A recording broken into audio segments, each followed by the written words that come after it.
하나님께서 아브라함에게 찾아오십니다. 여호와 하나님이 찾아오시고 두 명의 천사들과 함께 아브라함의 집에 찾아와서 아브라함의 극진한 대접을 잘 받죠. 그때 하나님께서 약속을 주십니다. 아브라함의 번성하는 축복과 내 집에 내년 이맘때쯤 아들을 주신다. 약속하신 이삭을 주신다는 겁니다. 그때 바로 99세 때예요.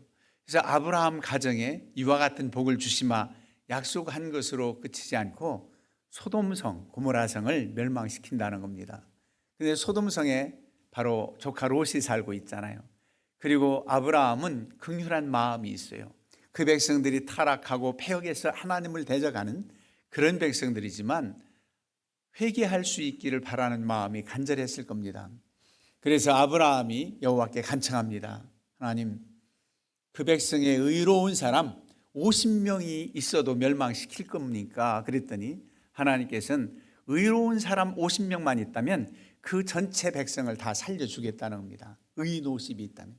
그런데 아브라함이 아무리 생각해도 50이 될 것 같지 않으니까 5명만 줄여서 45명, 그리고 40명, 30명, 20명. 우리 그런 대화를 한다면 어떨까요? 너 지금 장난하고 있니? 자꾸만 5명, 10명씩 줄여가지고 20명. 죄송합니다. 마지막에 10명만 있어도 멸망시키지 않겠습니까? 그랬더니 좋다. 10명만 있다도 그 성을 멸망시키지 않겠다고 말합니다. 그런데 어떻습니까? 의로운 사람 10명도 없어서 소돔과 고모라 성이 멸망을 당하고 말지요. 롯은 간신히 구출을 받습니다만 그런 얘기가 나와요. 그렇다고 본다면 우리 이 나라 이 백성들이 하나님 앞에서 정말 번성하고 번창하고 그리고 세계 모든 민족을 향해서 이방의 빛이 되기를 말하는 마음이 우리 간절합니다. 그렇다면 전체 나라 백성이 다 하나님을 경외하는 나라 민족이 되길 우리가 바라지만 아직 그렇지 않다 할지라도 의로운 사람 10명만 있다면 소돔과 고모라 성 멸망시키지 않고 유보시키겠다는 거지요. 회개할 수 있는 기회를 더 주시겠다는 겁니다. 그런 하나님의 은혜를 힘입기 위해서 우리 한국 교회들이 바로 서야 되겠다, 그런 생각이 듭니다. 그래서 오늘 신명기 28장 말씀은 지극히 개인에게 주시는 말씀이에요. 모세가 이스라엘 백성들을 이끌고 출애굽하잖아요. 출애굽해서 가나안 땅에서 이제 가나안 땅을 바라보면서 느보산이라고 하는 곳에서 이렇게 그 얼마나 감회가 새롭겠습니까? 그 많은 40여 년 세월 동안 고난 끝에 이제 요단강만 건너가면 가나안 땅이에요.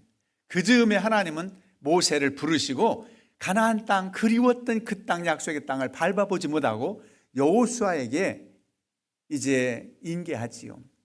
후계자로 세워서 이스라엘 백성들을 이끌게 하는데 모세가 이스라엘 백성들에게 남겨주고 싶은 이야기, 바로 유언과 같은 이야기가 신명기서입니다.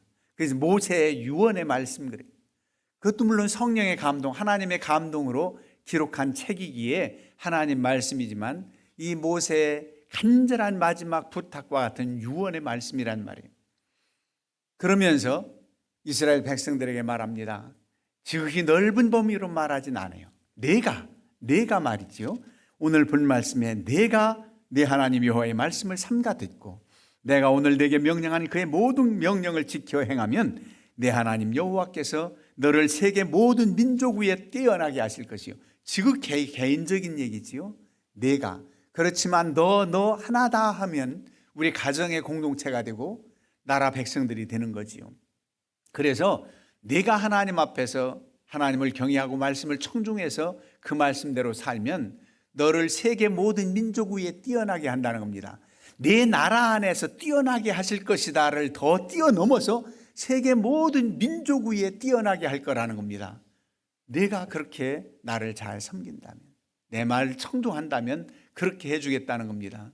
그런데 여기서 저는 내 개인이 세계 모든 민족, 다른 나라 백성들과 겨루어서도 뛰어나게 하시고 으뜸되게 하시는 은혜도 귀하지만 그런 개인들이 모여서 이 백성들이 뛰어난 민족이 되었으면 좋겠다는 의미에서 뛰어난 민족이라는 겁니다. 뛰어난 개인을 얘기했지만 이런 이들이 모여서 뛰어난 민족이 되었으면 좋겠다. 그런 말씀을 생각하면서 설교 제목을 뛰어난 민족, 이렇게 설교 제목으로 은혜를 나누고자 하는 것입니다. 그래서 개인적으로는 이렇게 하나님을 경외한다면 그 나라 백성 중에서도 뛰어날 뿐만 아니라 세계 모든 민족 위에서도 뛰어나게 하는데, 개인적인 복을 많이 받는 얘기가 쭉 열거됩니다.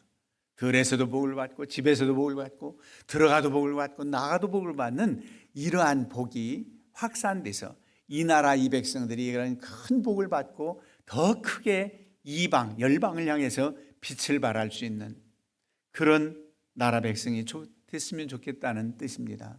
그렇다면 우리 지극히 개인적인 믿음으로 하나님 앞에 나아가서 하나님을 경외해야 되고, 우리 가족 구성원 공동체가, 그리고 그들이 모인 교회 공동체가, 그리고 한국 교회가, 더 나아가 이 백성들이 하나님을 경외해서 이렇게 살아간다면 얼마나 강한 나라 백성들이 될까 하는 것입니다. 그래서 오늘 뛰어난 민족에서 넓은 범위로 이 백성들 전체가 다 하나님을 경외해서 복을 받았으면 좋겠다는 그 의미는 곧 우리 개인이, 우리 가정이, 우리 교회들이 그렇게 세워질 때에 이 나라 이 백성들 전체가 하나님을 경외해서 뛰어난 민족도 되게 하실 줄 믿기 때문입니다. 그렇다면 첫 번째로는 하나님을 경외하고 그분을 유일한 통치자로 인정하라는 겁니다. 하나님을 경외하는 것은 항상 강조해서 우리가 살아갈 때 지혜와 지식의 근본이라는 겁니다. 하나님을 경외하는 나라 민족이, 그 백성들이 많다면 하나님께서 허락하시는 지혜와 지식, 그것이 충만한 나라 백성이 될 겁니다. 그래서 여호와를 경외하는 그런 자마다 복이 있다고 하잖아요. 하나님을 경외하는 민족이 복이 있다고 말할 수 있을 겁니다. 그런가 하면 시편 33편 12절에 여호와로 자기 하나님을 삼은 나라는 복이 있도다. 여호와께서 자기 기업으로 택하신 백성은 복이 있도다. 여러분, 하나님을 기업으로 삼는 나라, 하나님께서 복을 주시는 백성이다, 그렇습니다. 그래서 인간적인 지혜나 사람의 뜻만을 구하지 않고 하나님의 뜻을 구하는 개인, 믿음의 사람들, 그런 백성들이 많다면 하나님께서 그런 은혜를 주신다는 겁니다. 그 다음에는 오늘 본문에 강조했잖아요. 바로 하나님의 명령을 지켜 행하라, 말씀에 청종하라는 겁니다. 하나님의 말씀은 항상 그 하나님을 섬긴다면 경외하는 뜻이 뭐냐면 그 말씀을 따라 사는 겁니다. 그 말씀을 삼가 듣고 명령하는 명령을 지켜 행한다면 세계 모든 민족 위에 뛰어나게 하실 거라고 그랬잖아요. 그 말씀은 강조점이 한두 군데가 아닙니다. 신명기 4장 5절에서 8절에도 이스라엘 백성에게 하나님의 규례와 법도를 지켜 행하면 어떠한 복이 있다, 이렇게 말씀하느냐면, 내가 나의 하나님 여호와께서 명령하신 대로 규례와 법도를 너에게 가르쳤나니 이는 너희가 들어가서 기업으로 차지할 땅에서 그대로 행하게 하려 함인즉 너희는 지켜 행하라. 이것이 여러 민족 앞에서 너희의 지혜요 너희의 지식이라. 여러분, 하나님 명령을 잘 지켜 행한다면 그게 지식이라는 겁니다. 그들이 기도할 때마다 우리에게 가까이 하심과 같이 그의 신이 가까이함을 얻는 큰 나라가 될 것이다. 하나님께 기도하면서 가까이 나아가는 그런 나라 백성들에게 하나님은 가까이 하시겠다는 겁니다. 이렇게 해서 하나님께서는 그 백성들에게 성민이 되게 하시고 개인의 산업이 번창해서 나라가 부유하게 된다는 겁니다. 개인적으로도 그러죠. 내가 내 손이 수고한 대로 먹을 것이라. 개인마다 아주 생산적인 삶, 개인마다 복받는 삶, 개개인이 윤택해지면 그 가정이 윤택하고 가문이 윤택해지고 나라 백성들이 잘 사는 나라가 될 것입니다. 신명기 28장 12절, 우리가 그 뒷부분은 읽지 않았지만은 이렇게 말씀합니다. 내 손으로 하는 모든 일에 복을 주리니 네가 많은 민족에게 꾸어줄지라도 너는 꾸지 아니할 것이요. 여러분, 개인적으로도 채무가 있다, 빚이 있다 하면 항상 어두운 마음과 눌림이 있지요. 자유함이 없습니다. 나라도 마찬가지예요. 나라가 빚이 너무 많다. 그것도 큰 눌림입니다. 뭐 나하고 무슨 상관이야? 내가 잘 살면 되지. 아니, 나라가 빚이 너무 많아서 그냥 부도나는 나라가 있잖아요. 개인 파산이 있듯이 그렇습니다. 우리나라 빚이 자료를 찾아보니까 어느 정도냐 하면은 우리나라 빚은 1270조 원이라는 거예요. 여러분, 1270조 원은 잘 상상이 안 돼요.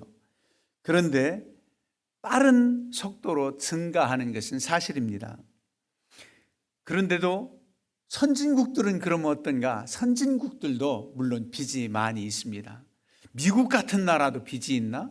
미국도 빚이 대단히 많습니다. 그런데 그 빚을 어떻게 생각하느냐 하면 GDP 대비해서 몇 퍼센트냐 그래요. 우리나라 경제 성적표, 한 해 경제 성적표를 보통 GDP라고 그래요. 이 GDP가 2조 달러라는 겁니다. 그러면 2700조, GDP 대비해서 우리나라 빚이 한 48%라는 겁니다. 선진국이 이보다 더 많기도 해요. 그런데 빠른 속도로 증가한다. 그러면 빚이 없는 나라가 있는가? 있다는 겁니다. 스위스라든가 룩셈부르크라든가 홍콩이라든가 이런 나라들은 거의 제로에 가깝다. 그럼 나라 빚이 거의 다 잘 사는 나라도 빚이 있다면 그 빚을 어떻게 생각하느냐?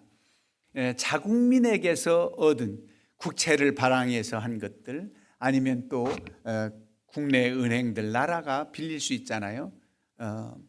그리고 또 외국 투자자들에게 이제 나간 돈들, 그쪽에서 얻어진 돈들, 금액들이죠. 이런 것들을 다 따져서 이제 부채 비율로 부채를 얘기하는 겁니다.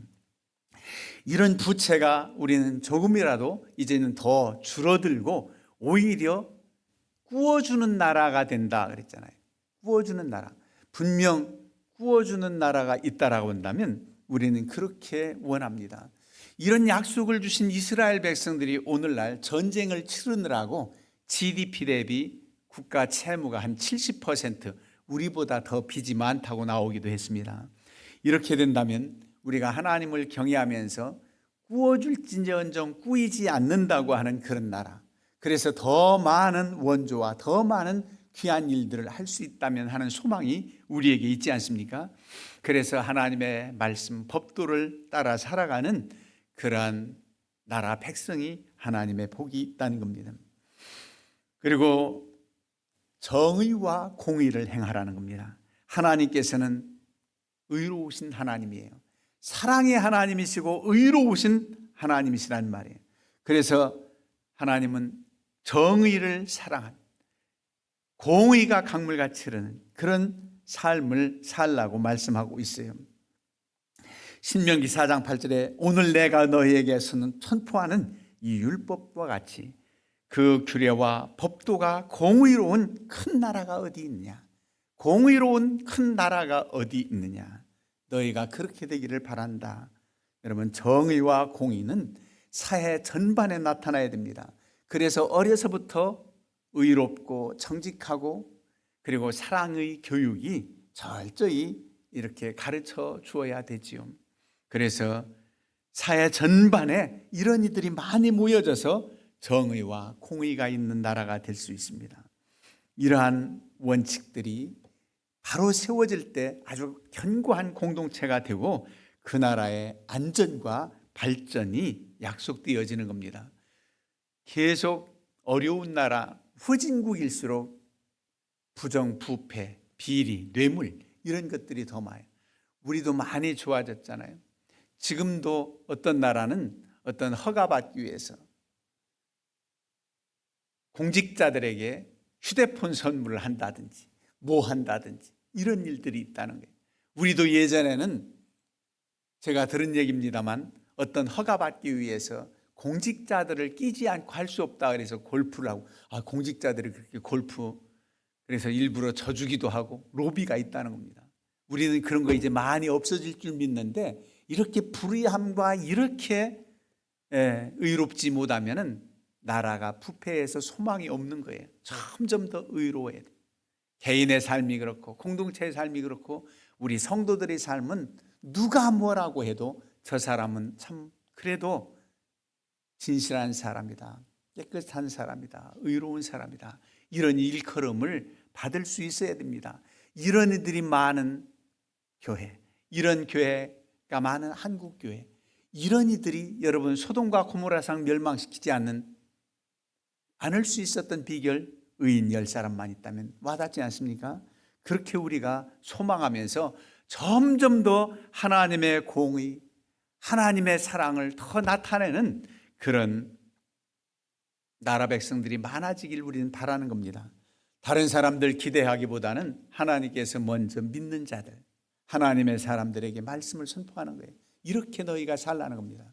그렇다면 먼저 하나님의 복을 받아 여러분 우리의 삶이 윤택해지고 우리가 하나님이 주신 은혜 가운데 기쁨 충만하고 감사의 조건이 넘친다면 그것이 행복이고 그것이 하나님께 영광 돌리는 일이 됩니다. 그리고 다른 사람들은 편법, 부정부패로 지름길로 가는 것 같았는데 오히려 그것은 넘어지는 길이 되고 때로는 바보 같고 때로는 미련해 보여도 하나님이 원하시는 정도의 길을 좀 돌아서 간다 할지라도 그 길이 빠른 길이고 그 길이 하나님이 복을 주시는 길이라는 것을 믿고 우리는 의롭게, 정의롭게, 진실하게 살아가야 된다는 겁니다. 그런 이들이, 이 백성들이 많아져야 된다는 거예요. 그럴 때 뛰어난 민족이 되는 것입니다. 그리고 이 나라가 뛰어난 민족 되기 위해서 우리 개개인도 다 연관됩니다. 어떻게 되는가? 하나됨을 추구해야 돼요. 화평을 추구해야 됩니다. 그래서 선한 영향력을 끼쳐야 돼요.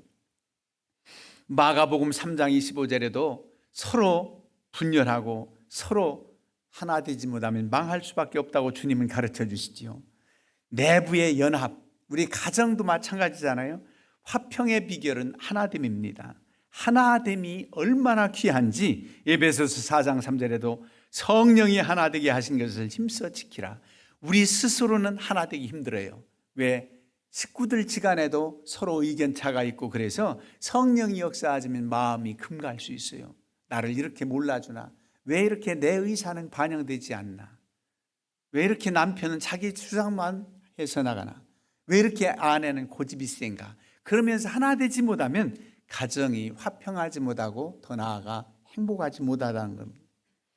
그러면 나라 입장에서는 어떤가? 나라 입장에서는 분열되고 하나 되지 못하면 그 나라 소망이 없습니다. 소망이 없어요.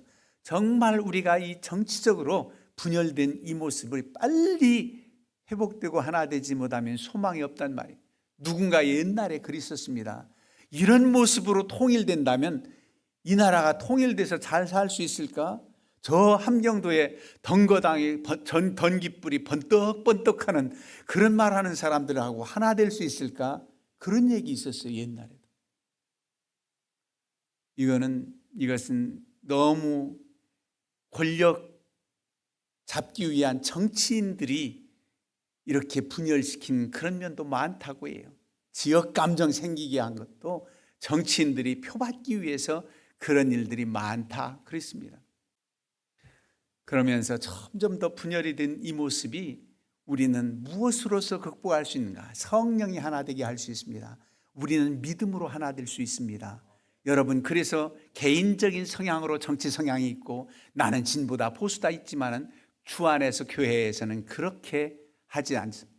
신주주의로 내가 내 나름대로 판단해서 이 나라 이 백성들 이렇게 나 표를 내야 되겠다 할 수도 있지, 표를 찍어야 되겠다 하기도 하지만 정말 하나님 중심으로 나가는 교회가 돼야 됩니다.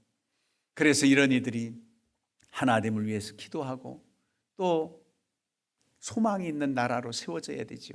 그래서 먼저 개인적으로 하나 되는 그런 복, 그런 가정을, 그리고 우리 교회가 믿음으로, 신앙으로, 주님 중심으로 하나 될 때 이 교회가 건강한 교회가 되고 더 나아가서 우리 같은 교회가 많아질 때 한국 교회가 정말 그 연합과 화평함을 통해서 이방의 다른 사람들에게 덕이 되고 은혜를 끼치고 그런 이들을 통해서 하나님이 길이 참으시고 더 기회를 주신다면 회개할 기회를 통해서 많은 이들이 주님께 돌아온 역사가 있단 말이에요. 여러분, 믿는 자의 복은 곧 아브라함에게 주신 복입니다. 어떤 복이냐? 너를 축복하는 자에게 내가 축복을 하고 너를 저주하는 자에게는 저주하리라 그렇습니다. 우리 개개인이 이런 복을 얻고 너를 축복하는 집안은 복을 받고 너를 저주하는 집안은 저주가 임할 것이다. 한국교회를 축복하면 축복을 받고 저주하고 하나님을 욕하고 대적하면 저주가 임한다. 이런 공식으로 나아간다면 얼마나 특권적인 복을 받았는지 몰라요. 이방의 빛이 되게 하리라. 여러분, 우리 개인이, 우리 가정이 복을 받고 우리 교회가 하나님을 통해서 하나님의 은혜와 하나님의 놀라운 복을 받고 이런 한국교회에 영향력을 끼치고 우리 모든 한국교회 백성들의 수가 하나님 모실 때 채워져서 이 나라 전체에 대한 소망이 있기를 간절히 바라는 마음이 간절한 것입니다. 세계 모든 민족 위에 뛰어난 민족이 돼서 모든 나라의 열방의 빛이 되고 소망이 되는 그런 나라 백성 되길 위해서 여러분들 기도하시고 우리 먼저 가정이 이런 하나님의 행복한 모습, 우리 교회가 하나님의 아주 은혜스러운 교회, 사랑이 넘치는 그런 교회, 사회적인 삶을 살 때도 우리가 참 사랑과 공의로운, 의로운, 진실된 삶을 살아가는 여러분들을 통해서 이 나라가 소망 있기를 주님의 이름으로 축원합니다.